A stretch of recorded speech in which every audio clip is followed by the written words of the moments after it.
يلا وائل سكر، خلينا نقعد نحكي انا وياك. لك صار لي زمان عن متابعيني يا زلمه، قديش فاتح لون.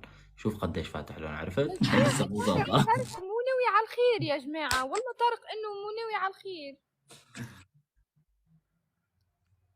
يعني ما ظابطه.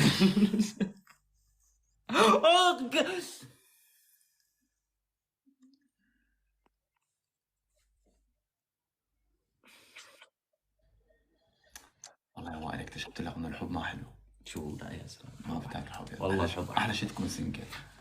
الحب انك تلاقي حدا مثل نورس، والمشكله انه هي اخر قطعه وناخذ. امبارح قريت بجامعة هارفريد الموزمبيقية 99% من العلاقات هارفريد. بتفشل. اسمع، بتفشل لأنه في مسافة. قال بتفشل على طول. لا الحب لا يعرف مسافه، بس ولا العلاقة 1% لا بس اللي يع- بيزبطوا وتكون بنت ساكنة بألمانيا مو بإيطاليا حصرا. الحب لا يعرف لا مسافه ولا جنسيه ولا عمر.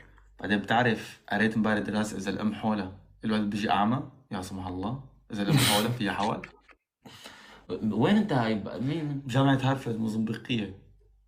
اول شيء شو اسمها؟ هارفريد. هارفريد. طيب هارفرد اول شيء. شو اسمها؟ هارفرد بجامعة هارفرد. اوكي أوكي. وهذيك ما بعرف هي امريكيه يا بريطانيه، ماني متاكد. اوكي.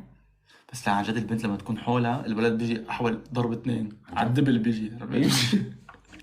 واذا كانت الام تريبل مصيبه، عرفت؟ طارق بالعاده الولد اول ما ينزل بيقول ابنك غزال احول اباه.